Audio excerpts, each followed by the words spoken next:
this is it. The moment I get to review the best. I mean, it's not my favorite, but it is, in my opinion, and many people's opinions, this is the best Seinfeld episode in the entire series. An episode, of course, that Larry David was afraid would not even, be bought in for. They wouldn't want the idea. They would just pass on it. Larry mentioned in the Inside Look that he had this idea for quite a while. He wanted to do it much earlier in the season and in the series. Kenny Kramer had also mentioned that this was a real life story where Larry David and some of his buddies had a contest to see who can go the longest without playing with themselves. Basically, I'm not going to say the word. I mean, it wasn't said in the series, but I'm not going to say the word because I don't want to risk getting in trouble or something. But Kenny Kramer did not participate in it. But I guess it went on for several months. Of course, Larry was very cranky, and he had a hard time coping with it at times. But he eventually would win. So that's what the idea was. He would, write, stuff in his notebook. He would write future episodes up on the board in his office. But he was afraid people would see, the contest, and they would ask him what it was. And he just was afraid to, just reveal it. Finally, he did, and, Jerry, was interested in the idea. And, of course, they were concerned about that. The executives would say.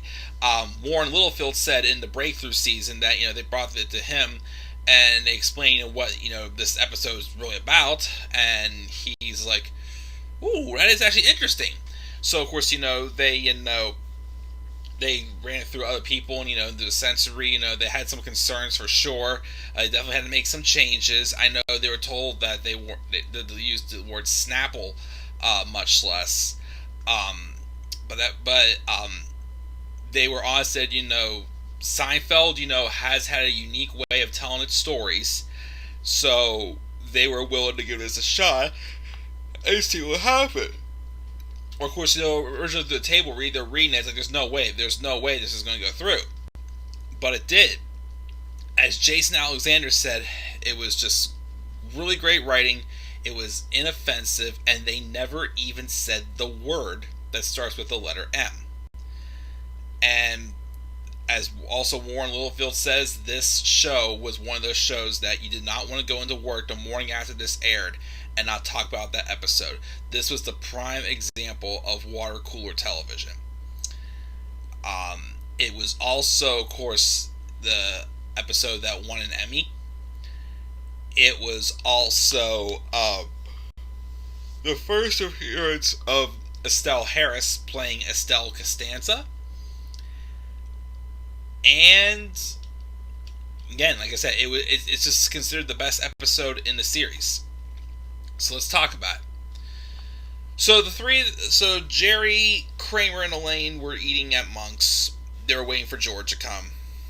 George arrives. He sits down. He seems very disturbed. He says, "My mother caught me."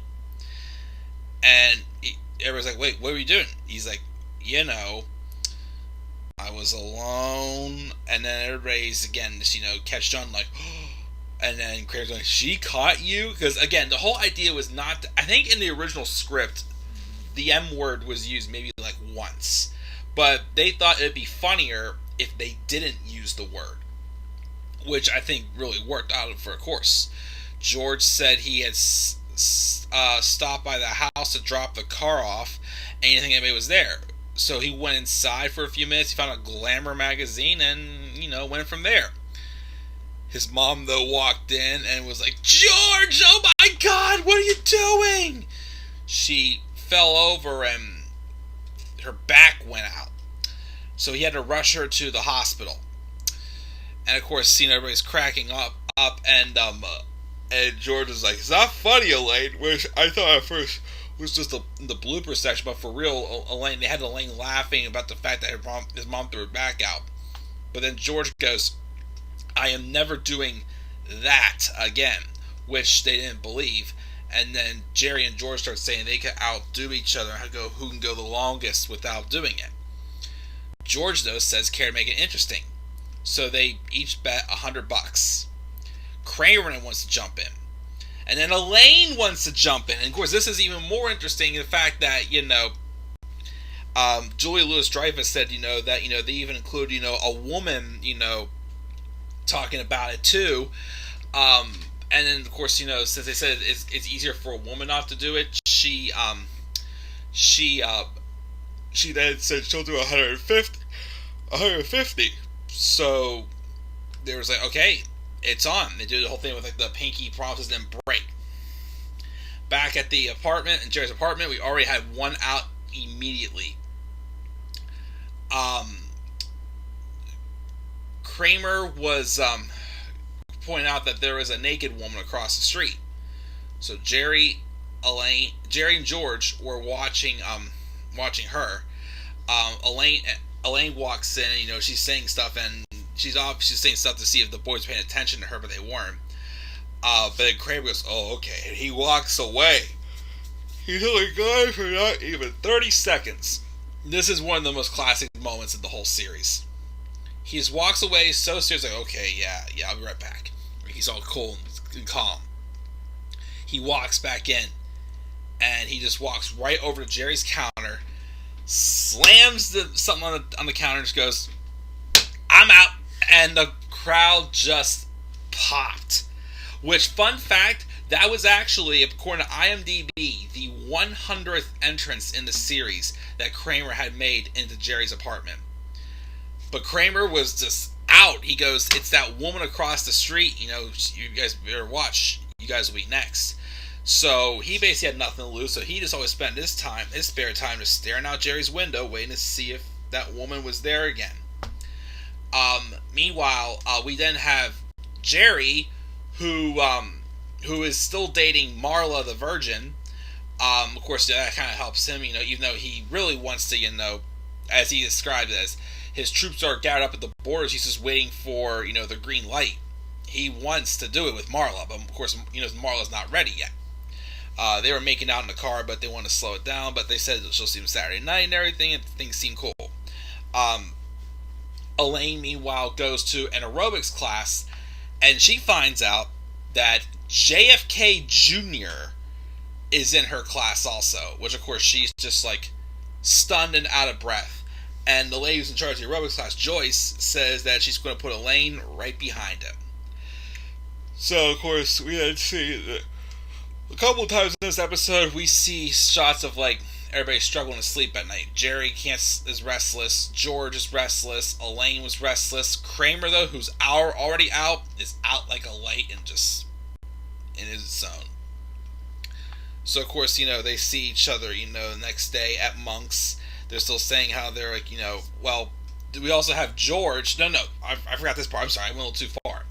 George goes to the hospital to visit his mom, which is the first actual scenes of Estelle Harris. And they casted her great. They compared her, because I probably mentioned before, back in the suicide episode, when they were in the hospital, when Elaine was getting those ulcer tests done that she had to fast for, and their one neighbor, Martin, was in a coma.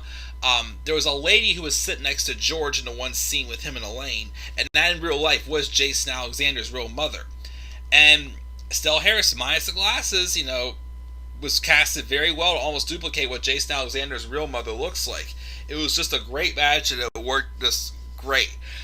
Estelle Harris, though, had never seen Seinfeld before this, though, but her son talked her into the audition saying this is going to be a big one for you, which it was. She was an excellent job as Estelle Costanza.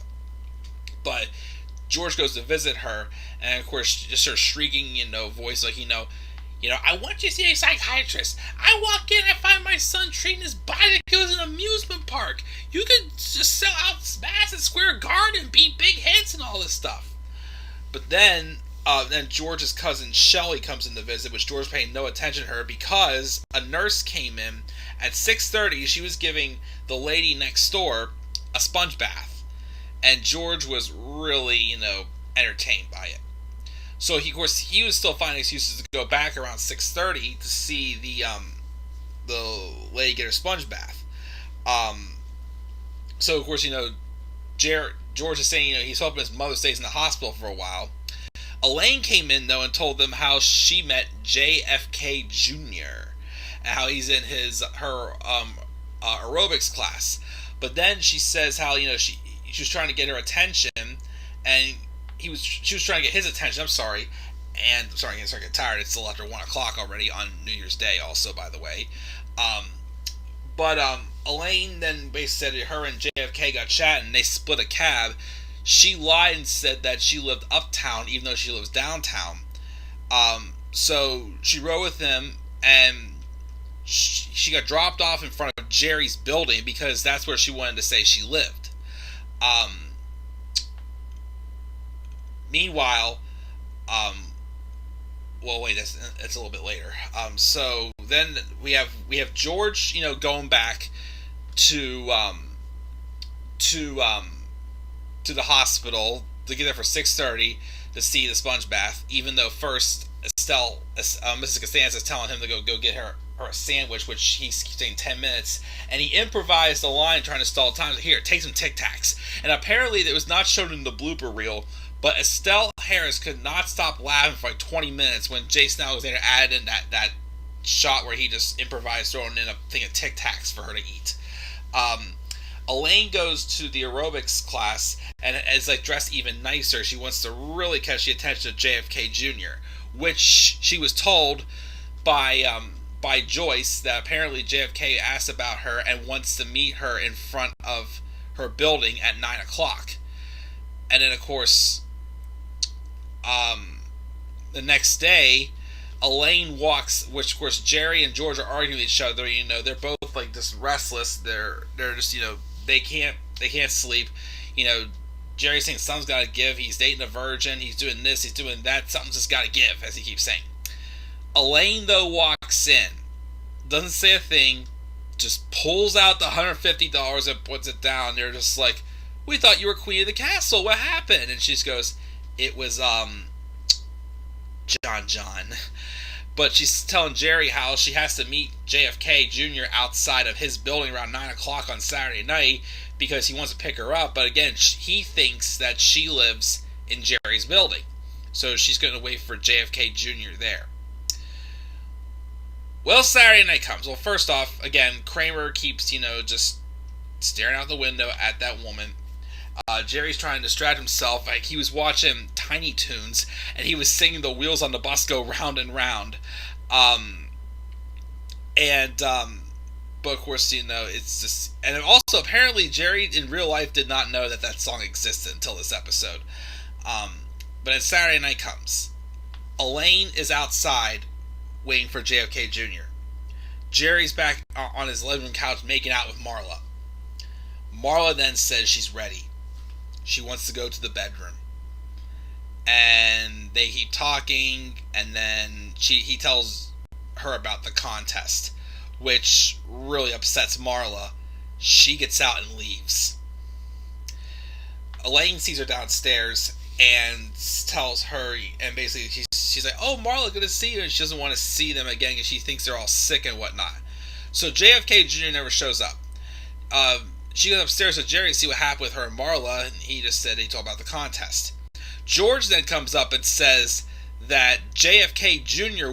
did show up. He was late, but he showed up, but he left with Marla. And then Elaine's like, what? Like, she left with Marla the virgin? And yeah, so Jerry at this point had nothing to lose, goes over to watch the naked woman, which I think apparently was his way of saying that, he was out too, because they implied for the longest time, and I think they confirmed it in the puffy shirt, that George was the winner of the contest, even though in the finale it's revealed that he cheated in the contest. But when they're looking out the window this time, they don't just see just the woman, they also see Kramer over there with her. And they just awkwardly wave at him. And the last scene is showing all of them sleeping very well. Kramer was sleeping with the naked woman across the street, in the building across the street. But of course, there's a fifth shot, and it's Marla going, "Oh, John, that was wonderful. So Marla, in the end, loses her virginity, but not to Jerry, to JFK Jr. And that's how the show ends. Again, guys, the best episode in the Seinfeld series. It won an Emmy, and, it was just very good, must-see television that was so effective, inoffensive, but hilarious. And again, the word that this episode was about was just never said. And because, of course, of that protection, I think it was just so funny. It was so good. And, yep, everybody forever will talk about this episode for sure. It's definitely one of the greatest episodes in television history, for sure. There really isn't too much more to say. There's that wasn't there. Just checking to make sure I got everything on here, because like I said, this is a very big episode, of course. Just double checking. Nope, that's pretty much it. Yep, that's it, guys. So this was the best episode in the series, the contest. The next episode we talk about, I don't know why. I still don't know why, because of one silly looking part. I don't know why. The next episode we talk about is my favorite episode personally in the entire series. And the next disc will have a couple of my favorite episodes for sure that just really make me think of the series when I think of them. But what are they? We'll find out next, guys. That is my thoughts on the Emmy Award-winning classic episode of Seinfeld, The Contest. What are your guys' thoughts on The Contest? Leave your thoughts down in the comment section below. And be sure, as always, to slap a like on the video, subscribe for more content to my channel, and follow me on Twitter at DemandAirboy93. And by the way, before I sign out here, I forgot to say, of course, the winner of this contest was going to be called Master of Their Domain. Back in 2013, which since it's now 2022, so 8.5 years ago, I'll say for a rough estimate, I saw Jerry live at Heinz Hall downtown, and he did an excellent job. And afterwards, they let people ask him whatever questions they wanted to. And no joke, there was someone, since George technically cheated, Jerry won the contest eventually. He was asked, "Are you still master of your domain?" In which Jerry actually said, "I'll be real, I don't really find that too funny anymore." So, just a little treat of a story there. But guys, that's going to do it for the contest. I'm checking out. I'm getting ready to go to bed. Happy New Year again to all of you. I will catch you all later. I'll see you guys in the next video for these reviews, which again is my favorite episode in the entire series of Seinfeld. Which one is it? You'll find out next. Till you guys, I'm checking out. Have a good night. Happy New Year again. Peace out, everybody.